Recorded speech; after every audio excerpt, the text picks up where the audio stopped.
Is that good? Yes, that's good. Cool.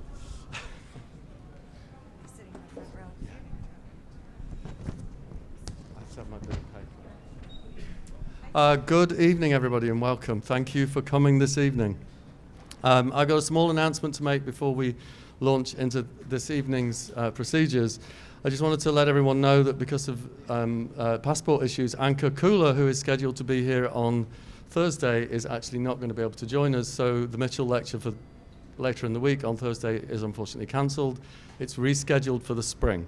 So please keep your eyes out on the presentations, the announcements. So I'd like to welcome you all. I'm really pleased to welcome you to the fourth Mitchell lecture in the 2019 sequence, and really, truly delighted to be introducing our speakers this evening, Lauren Bon, Millie Messen-Moore, and Jaime Lopez Walters. They are members of the Metabolic Studio. Their work is visionary, and I say visionary, it really changes the way it's possible to think. Since about 2005, as the founder of the Metabolic Studio, Lauren has worked with an extended family of creative individuals, artists, researchers, technical experts, scientists, and skilled material craftspeople. The Metabolic Studio understands the nature of creative intelligence, a place where the collective values the individual, where ideas are articulated at scale and in microscopic detail. A visit to the studio is as much sensory as it is conceptually rich.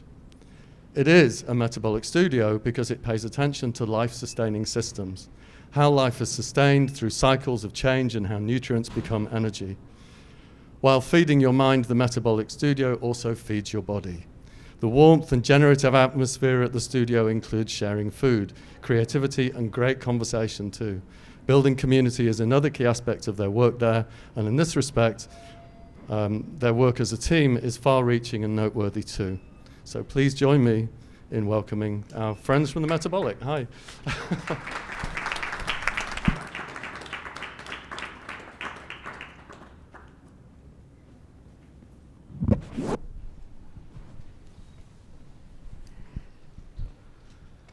Good evening, Chicago. There's this vast void up here. Why doesn't people from the back come forward? Yeah. It's lonely up here. Yeah?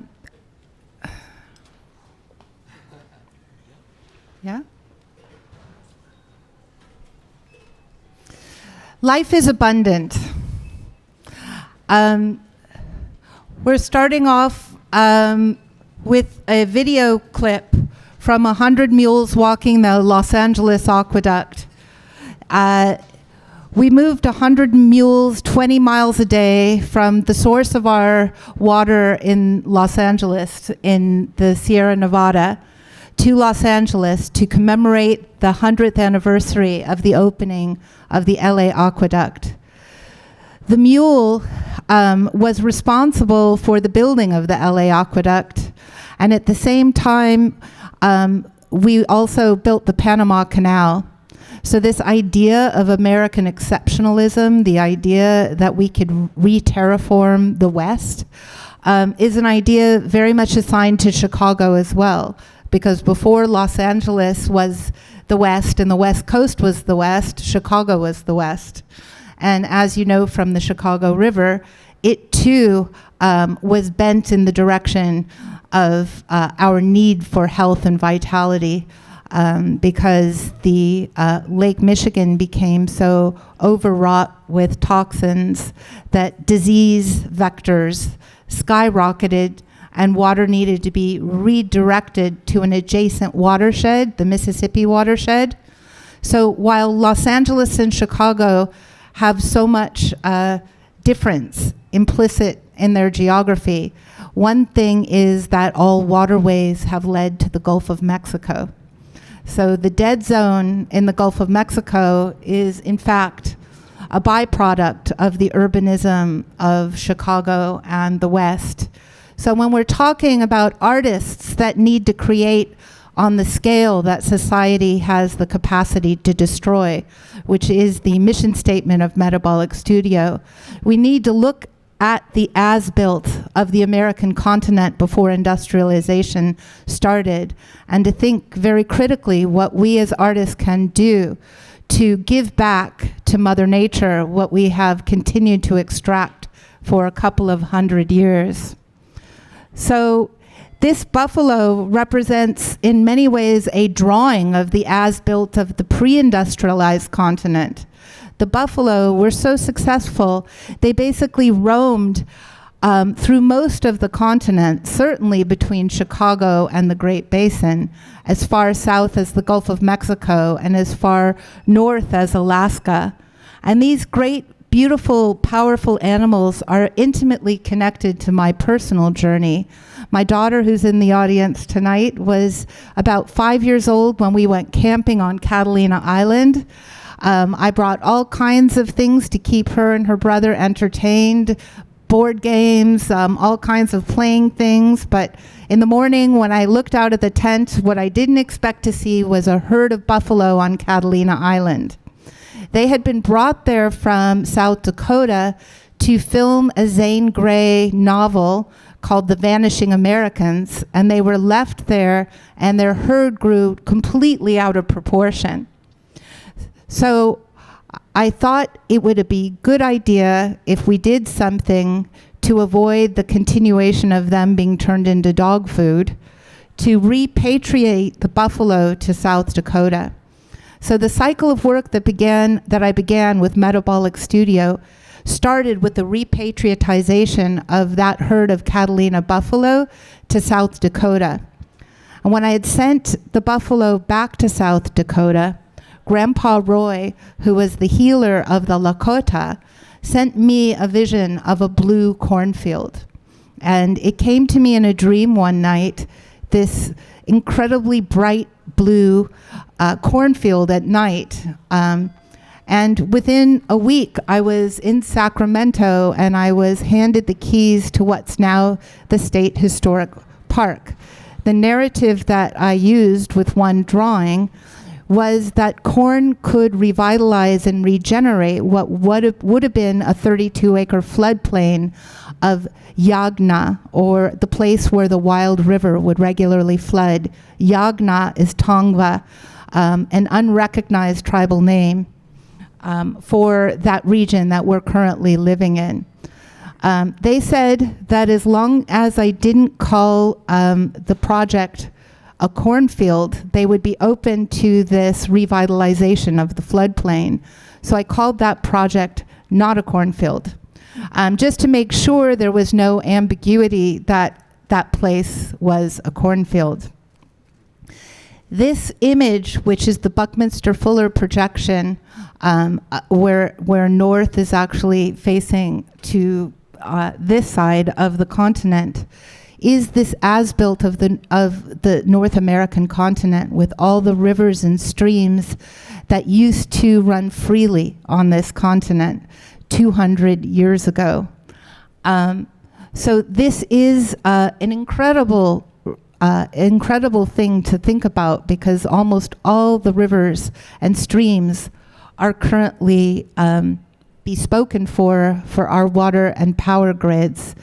So this way of thinking to scale, this way of thinking that this network of interdependence is much easier to understand when you think about dividing our political thinking around water and rather than land. So we've selected a few more maps to show you that will talk about how this as-built has changed. Jaime? Yeah, so as part of our work at Metabolic Studio, we survey the systems that support our civilization, in a sense. And that ranges from what we just showed you, in that we put our bodies in space and time and walked the full length of the LA aqueduct to understand what that infrastructure was like. But at the same time, we're also looking at the bigger picture of the North American continent and all the different aspects of life on this continent that support us and support all living systems. So there's a few examples here This first slide was basically a topography of the land, and it shows you what this land is like without necessarily the influence of people to distract you. These are ecoregions, and how the land of the North American continent is it has many different places where animals and plants and such live and coexist in different groupings and forms. And there is precipitation, which is different throughout our continent, and where we live in the West. Our issues with water are very different from your issues with water here in Chicago and around the Great Lakes. But water definitely defines our existence. So that's something that we have in common. These are all the lakes and rivers of the North American continent, which flow in these watersheds, as labeled in the different colors. There's wetlands throughout, but you can clearly see also that if when you quickly look at the North American continent's wetlands, they predominantly are along the east coast, the Gulf of Mexico, and then north into Canada and such, and in this area as well. Now, if we start looking at the human influence on the place where we all live, this is a picture of the night sky, in a sense. These are the night lights on the North American continent, and that correlates very closely to population density. So this is a map of a different researching population density, but it looks very, very similar to the night lights of the sky.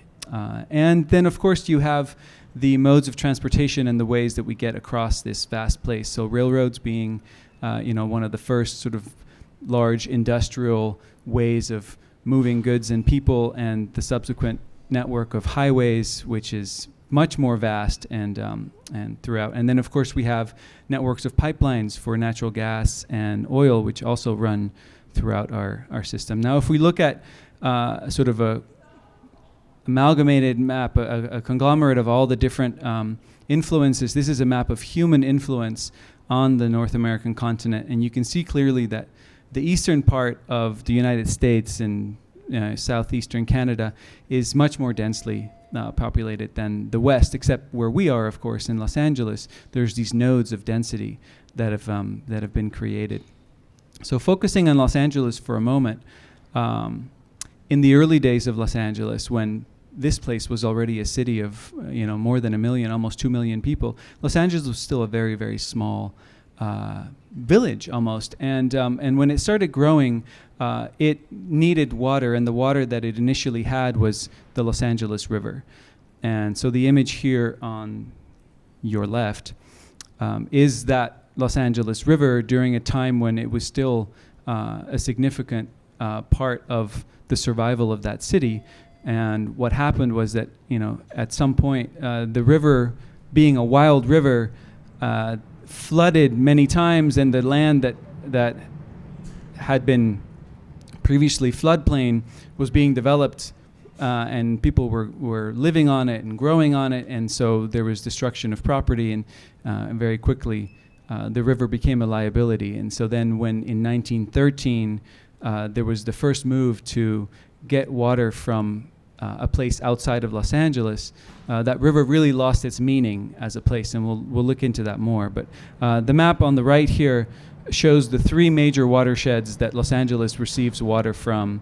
And so the Colorado River is the largest area, and that was sort of tapped in 1933 by the Colorado Aqueduct. But the very first source of our water came from the eastern Sierra Nevada, which is this, let's see, it's that small. Well, this is a very big, large, but basically there in the middle, that small, relatively small area of land was the first water in 1913. And then subsequently also the Sacramento River was tapped and brought down through the California Aqueduct.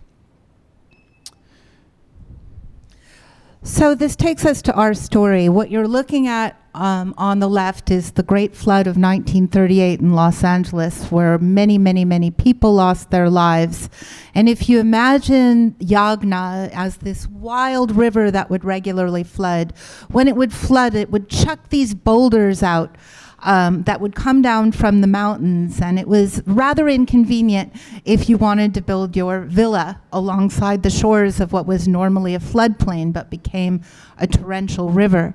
So what you see 50 years later is the Army Corps of Engineers solution to the 1938 Great Flood, which is the Los Angeles River, as it's currently called, is actually a flood control channel, which is built to basically convey a worst case scenario flood from the city of LA out to the Pacific Ocean. So what you see on the left and the right is one day apart when there's a drizzle. So you can see that that flood control measure quickly fills up with lots and lots of water.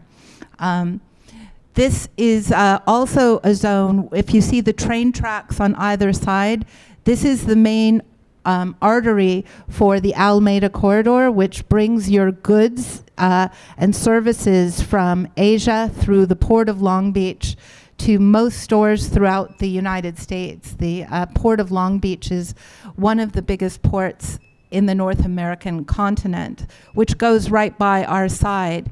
And we put this slide up to sort of show you the relationship between Army Corps of Engineers, which is the agency which redirected the Chicago River at about the same time, at about 1900. So again, Army Corps managing these big infrastructural problems has been very successful at protecting human life and property, but not so successful in the kind of thinking that we now all have to adapt, which is how do we create feedback systems to support living systems and the life web? How do we think more about what we take from Mother Earth? How do we give back? And how do we resolve the extractive industries and the resulting climate crisis and ecological crisis? So in our case, we're looking squarely at the epicenter of our working site, which is along the LA River. The pink circular target represents our zone of engagement. Metabolic Studio itself is on the left side of the picture, and our project, which we'll be showing you on the right side, Undevelopment 1, is a site that we are currently trying to figure out how we can extend the network of our work in the life web to create as much of a footprint as possible, and we'll go into that in a minute. Millie? So this is Yara, and Yara is part of a division that we call Farmlab. And Farmlab is a team of us that include a botanist, a mycologist, a biologist, a horticulturist, artists, and master gardeners. And so what we want to do is how do we sustain these living systems that are currently existing in this Los Angeles River? So in this picture, we're showing how Yara is currently identifying some of these riparian species that are cleansing the LA River water, that possibly some of this vegetation perhaps have not been studied as a remediation, phytoremediation vegetation. So we're taking samples from the LA River and studying them in a matter of, can these specific plants that are already existing, whether they're invasive or native, will they help us cleanse soil and water? So at this point, I'm actually taking a few samples from some of these holes that are, as you can see, growing various types of vegetation, whether they're native or invasive. And we are collecting them so that we can study their remediation properties. And in this image, we are showing you the skyline of downtown LA, and in the yellow section, that is where we grew 32 acres of corn, which was the 2005 Not a Cornfield project that Lauren had spoken about earlier. And we grew 32 acres of corn for one cycle in order to uptake some of the contamination of that site that used to be a train yard. So as you guys know, train yards or any type of vehicles drop petroleum and lead and arsenic into these soils. So we wanted to make sure that we used a phytoremediation method in order to transform this site. And the goal at that time, during Not a Cornfield of Lauren's, really was to be able to grow that corn with water from the LA River. But at that time, that was not feasible. That was not a possibility. And so we had to, we're kind of forced to use LA city water that, it turns out after we learned more and did more research, actually came from the snowpack of the Sierra Nevada and was brought down to Los Angeles with great effort.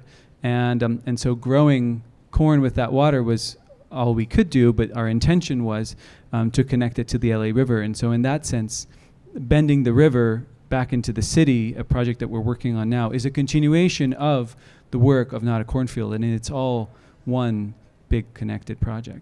Yeah. So the next image will kind of show you what in 2005 was the solution to grow 32 acres of corn, which is 90 miles of irrigation stripping. So that's 90 miles of irrigation stripping with 36 truckloads of soil moved from different construction sites throughout the city, put on top of Tongva land and archaeological land with seeds that we gleaned from the Hopi dry bed farmers. So at that time, I thought, well, wouldn't it be good and wouldn't it be right if we were somehow able to reconnect this floodplain with the wastewater river that's flowing right outside this site, right at the LA River?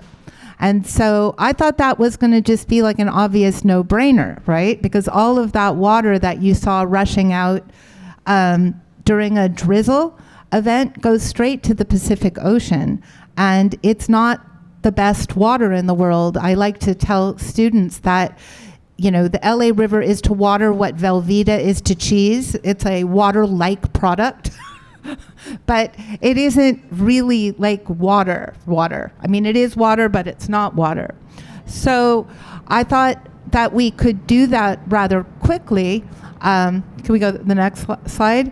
Because the chlorophyll revolution, as we called Not a Cornfield, let us realize what kind of change 32 acres of corn on a site called the Cornfield colloquially would galvanize in the public imagination. This was an incredible thing for people to witness, just popping up out of what had been a stagnant and brownfield. This aerial shot gives you an idea of how much territory that was and how close it is to the LA River. And while we're at it, this site here is the project site we're currently working on, which is the undevelopment site. In 2005, this was the infamous tow yard called Vertelli's, which is most famous for being the place where O.J. Simpson's Bronco was towed after the great big car chase. But it's also nobody in LA has not had a night where you were out dancing where your car didn't get towed to this place. So everybody knows like that place there. So in order to make that connection between the LA River and the floodplains of the unbridled river, we need a tool to lift the water from 40 feet below the current grade of the city where the cornfield is. And the best way to do that is really old. A water wheel is an ancient means to lift water on the force of water itself. So what we are building is a large water wheel that we're making out of recycled plastic gleaned from the garbage in the LA River. This is essentially an underground permaculture monument where the only materials we're attempting to use are things we're cutting out of the river jacket, like repurposed urbanite or concrete, and garbage. So, and the water itself. So the water wheel, which is currently, we finally got our 70 federal, state, and local permits. Took a little while, about 7 years. The most difficult one was the Army Corps permit, which came in about a month ago. The so what of this has also become more clear. In 2005, the so what of this was to reconnect the 32-acre cornfield with the LA River.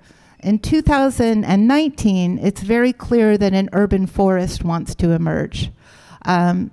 We're living through a time where we need to sequester as much carbon as we can, and we need to give off oxygen.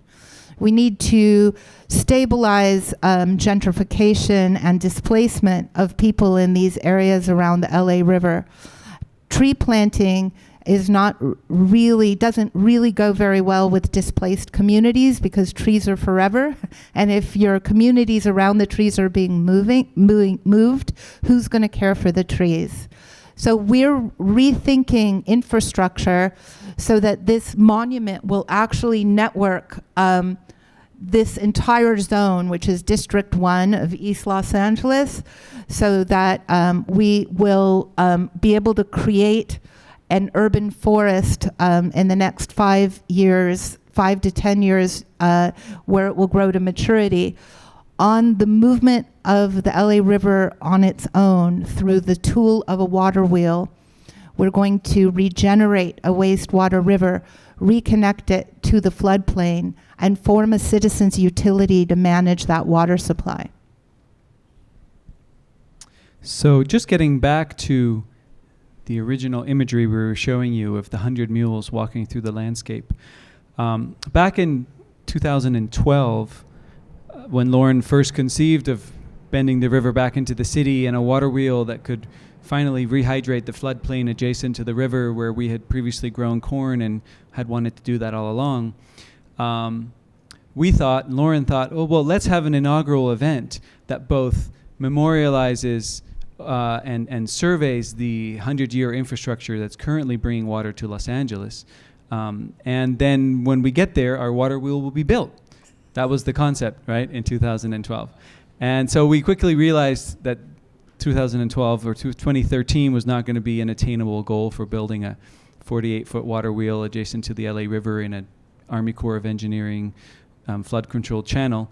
But we did do that walk with the 100 mules, and in that process we surveyed the land and we connected deeply with mules, and mules were the original labor force that built the LA aqueduct. So of course there was people from many different countries, and but as far as the physical labor for moving things and for hauling pipes and machinery, it was during a time, we're talking 1905, it was during a time that large earth-moving machines had not been invented. This was right before the Panama Canal. Panama Canal was also built in large part with mule labor. And so really this walk with the 100 mules was an honoring of them as a labor force that at this point has been pretty much discounted, except for there is pockets of people in the Eastern Sierra, and I would imagine in other places such as the Grand Canyon and the Colorado, the Rocky Mountains and such, where there is what's called mule packers, and they're people that continue this tradition and keep it alive through bringing people up into the mountains and giving them experiences of nature. And so we connected with Jen and Lee Rozier, who were two of the most honored and sort of most experienced mule packers in the country, and they then gathered a team of about 30 people around them that were really kind of the ace team of people to do this kind of work. And so so that was our connection with mules, and subsequently we've been working with mules ever since. So in this video, you're going to see our labor force. What I didn't mention was we also have a wrangler and a couple of one donkey and a few mules that are part of Farmlab. In this video, you'll see that we have the mules dropping their manure in order to create some soil. And we also have our team Farmlab removing the vegetation in order to compost it. I'm not sure if you know, but it takes 500 plus years to create 1 inch of topsoil in order to grow healthy soil. So the removal of soil in an industrial corridor such as this one is quite astounding. So Farmlab really focuses in creating this topsoil in order to create living systems for the floral and fauna that no longer have a home in this metropolis area. And what we're seeing here is us in Lone Pine, or in Owens Valley, which is 240 miles north of where Los Angeles is. And that is also where the inception of our water comes from. The Eastern Sierra Mountains provide the snow that then melts, that then water is extracted from that area, which unfortunately we have devastated their environment. And as one of Lauren's visions was, how do we give back to this community? Well, soil became an obvious idea because after the Civil War, when people wanted to come out west to get away from being the South or the North, what really drove them out was silver mining. And silver mining was way up in the mountains, and the only way to get water up there was mules. So the same mules that were building everything else were also providing the water for the mining operations. And as that silver was extracted, it did a number of things for the economics. But one of the things it did was help galvanize commercial photography. Because the silver from the Owens Valley was shipped back to Rochester, where Kodak made the first disposable cameras, and also lots of commercially available film stock, which fed Hollywood. So Hollywood would then go to the same places where the mining was going on to film Westerns.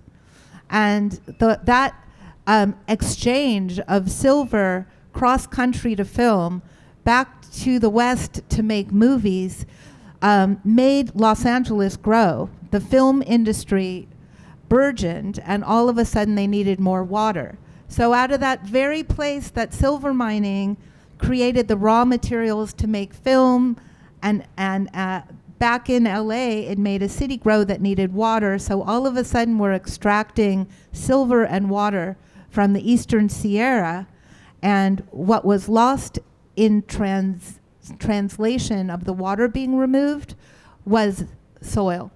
So all of the soil that had been built to support the silver mines, all the homesteading, just dried up right away. So we thought, well, maybe what we can do is reboot the food shed by starting to grow soil and distribute it for free. So the IOU Soil Project emerged, and Millie, you want to go? And so what we did was we had mules we had the horses, we had the animals to create the nitrogen that then we can marry with the carbon from McDonald's or Carl's Jr. or any carbon that would actually be diverted to landfills. So we married the nitrogen and the carbon, and we created compost, which then the community would come to the IOU garden to pack it up and take it back to their homes. And for those people that weren't able to come to the IOU garden, we would distribute to their homes, their community gardens, and their school gardens. From that, a beautiful thing was born, many people began to grow so many vegetables that they didn't even understand how to prepare fresh foods in their homes. So we began to program workshops at this IOU garden and teach people how to prepare fresh food for their homes, their families, and then out of that, a farmer's market was born, which then catalyzed a co-op, a food co-op, which then gave these marginalized communities access to fresh food products. So back on what was the State Historic Park Cornfield, between 2006 and 2009, after the one agricultural cycle had ended, I was able to negotiate a 1 acre territory of decomposing corn fodder that we called Cornhenge. So here the picture on the left shows these bales of corn fodder stacked in this 1 acre site and hydroseeded with native plants. And a few years later, on the right, you see that area decomposing. And what we were essentially doing is building soil here. So this idea of a metabolic sculpture or the metabolic studio being about formal objects, but about formal objects that are actually implicitly about the transformation of themselves into the potential for life itself. Here you see what emerged from that a couple years later, which was a food and medicine hub.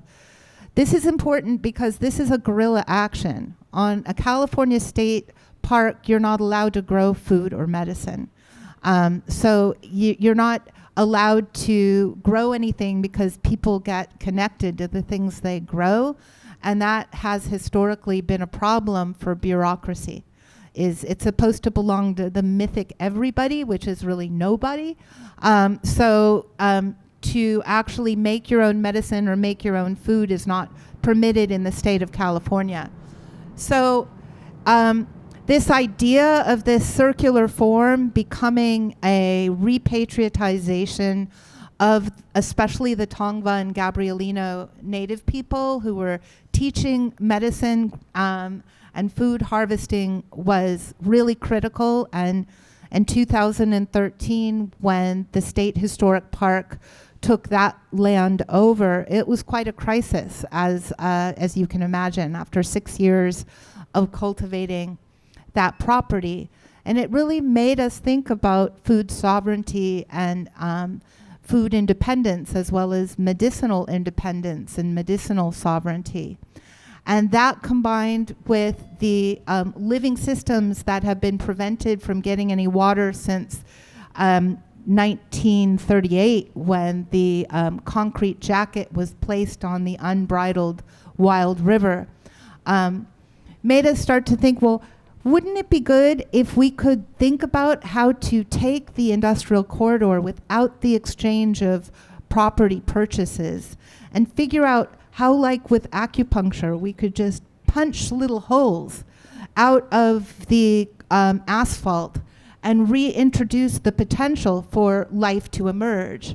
So what you're looking at on the Undevelopment 1 site are 6 study circles in that Vertelli's tow yard that I showed you at the beginning.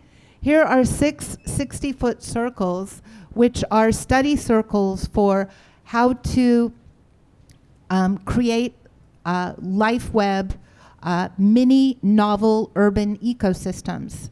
So how can these mini novel urban ecosystems create self-diversifying, self-propagating networks of metabolic life that are not dependent on our labor force or our vision for them in order to reboot life systems? So one of the aspects of life is water, a very important one. And so we realized that we wanted to have a certain amount, or actually a complete water independence from the grid on this site that we call Undevelopment or the Moon. And so we decided to capture the rain. There is rain in Los Angeles, about 18 inches a year on average. There's good years and bad years, and those vary greatly. But you can capture a vast amount of water if you set up the infrastructure to do that. And that's what we went about doing. So we installed something like 5,000 gallon tanks and connected them to all of our roofs, and then filled all of these tanks, which basically fill in like 2 or 3 rainstorms. So we could capture vastly more water if we had, or if we expanded our storage capacity. But subsequently that water sits for a time because it rains in the rainy season and you really need the water in the dry season.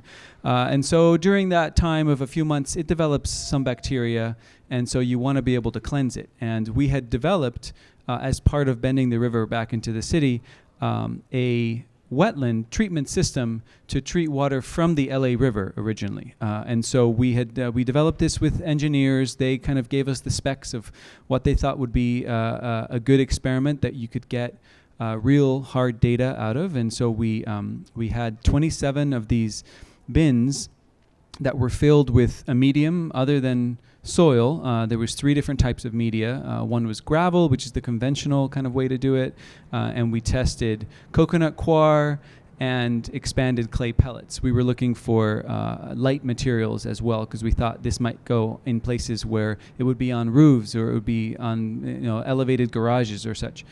And then we ran water through it for a number of months. So every week we would go down to the LA River, get a 5,000 gallon truckload of LA River water, which is contaminated with a variety of different things. So just to backtrack a little bit, the water that's in the LA River during the dry season, which is a significant amount, it's 100 cubic feet per second all the time, actually comes from all of the taps and toilets and showers and industrial wastewater from the entire city. So there's water treatment plants throughout the city adjacent to the LA River. They treat the water to a level where it's basically consumable by humans, but because of politics, they weren't up until now able to put it back into the drinking water system, or even back into the groundwater system, which is done in a lot of places. And so it went into the LA River, and so the LA River has had this constant flow during the dry season. The water is relatively clean, but it runs from the place where it enters the river to where we pick it up again, or where we will be picking it up during bending the river.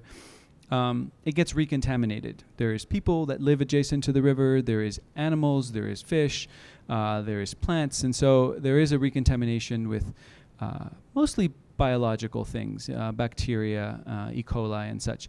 And so this rainwater, or rather this river water treatment system, was built to deal with that. And when we started the project or the experiment, the standards for what treatment needed to look like from a health department perspective was at a particular level.